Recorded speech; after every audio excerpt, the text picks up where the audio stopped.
तुझे इतना भी काम नहीं आता। सारे लोग देखने लगे। उसकी पत्नी रोते हुए कमरे की तरफ दौड़ी। फिर उसके दोस्तों ने कहा, क्या यार, पूरा मूड खराब कर दिया। यहाँ नहीं बुलाया होता, हम कहीं और पार्टी कर लेते। कैसी अनपढ़ गंवार बीवी ला रखी है तूने। उसे तो मेहमानों की इज्जत और काम करना तक नहीं आता। तुमने तो हमारी बेइज्जती कर दी। अब आस पड़ोस की औरतों को और बहाना मिल गया था। वो कहने लगी, देखो कर दिया तुम्हारी बहू ने, कोई काम की नहीं है। मैं तो कहती हूँ अपने बेटे की दूसरी शादी करा दो, छुटकारा पाओ इस गंवार से। सास उठी और अपने बेटे के पास जाकर उसे थप्पड़ मारा और कहा, अरे नालायक, तुमने मेरी बहू को मारा, तेरी हिम्मत कैसे हुई, तेरी टांग तोड़ दूंगी। उसके बेटे के दोस्त कुछ कहने ही वाले थे कि उसकी माँ ने घूरते हुए कहा, चुप, बिल्कुल चुप, यहाँ दारू पीने आए हो जबकि पता है आज पूजा है और तुम्हें पार्टी करनी है। कैसे संस्कार दिए हैं तुम्हारे माता पिता ने। और किसने मेरी बहू को जाहिल बोला। जरा इधर आओ, चप्पल से मारूंगी अगर मेरी बहू को किसी ने एक शब्द भी कहा तो। अरे पापी, तूने उस लड़की को बस इसलिए मारा कि तेरी शराब टूट गई। पापी, वो बच्ची सुबह 4 बजे से उठी है, घर का सारा काम कर रही है, ना सुबह से नाश्ता किया ना दिन का खाना खाया, फिर भी हंसते हुए सबकी बातें सुनते हुए ताने सुनते हुए घर के काम में लगी रही।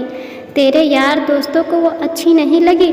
जूते से मारूंगी तेरे दोस्तों को जो कभी उन्होंने ऐसा कहा। उसके यार दोस्त चुपके से खिसक लिए। अब सास बहू के कमरे में गई और बहू का हाथ पकड़कर लाई। सबके सामने कहने लगी, किसने कहा था अपनी बहू को घर से निकाल दे कि दूसरी बहू ले आना, जरा सामने आओ। कोई सामने नहीं आया। फिर सास ने कहा, तुम जानते भी हो क्या हो इस लड़की के बारे में। ये मेरी माँ भी है, बेटी भी है। माँ इसलिए मुझे गलत काम करने पर डांटती है और बेटी इसलिए कभी कभी मेरी दिल की भावनाएं समझ जाती है।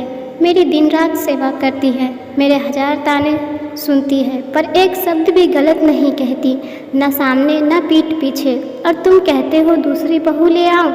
याद है ना छुटकी की दादी अपनी बहू की करतूत। सास ने गुस्से से पड़ोस की महिला को कहा, अभी पिछले हफ्ते ही तुम्हें मियाँ बीवी भूखे छोड़कर घूमने चले गए थे। मेरी इसी बहू ने 7 दिनों तक तुम्हारे घर पर खाना पानी, यहाँ तक कि तुम्हारे पैर दबाने जाती थी और तुम इसे जाहिल बोलती हो। जाहिल तो तुम सब हो जो कोयले और हीरे में फ़र्क नहीं जानते। अगर आइंदा मेरी बहू के बारे में किसी ने एक लफ्ज़ भी बोला तो मैं मुझसे बुरा कोई नहीं होगा, क्योंकि ये मेरी बहू नहीं मेरी बेटी है। बहू सिसकियाँ लेते हुए फिर कमरे में चली गई। सास ने एक प्लेट उठाई और भोजन परोसा, बहू के कमरे में खुद ले गई। सास को भोजन लाते देखा तो बहू ने कहा, अरे माँ जी, आप क्या कर रही हो, मैं खुद ले लेती। सास ने प्यार से ताना मारते हुए कहा, डर मत, इसमें जहर नहीं है, मार नहीं डालूंगी तुझे। इतना कहकर सास ने बहू को गले लगा लिया।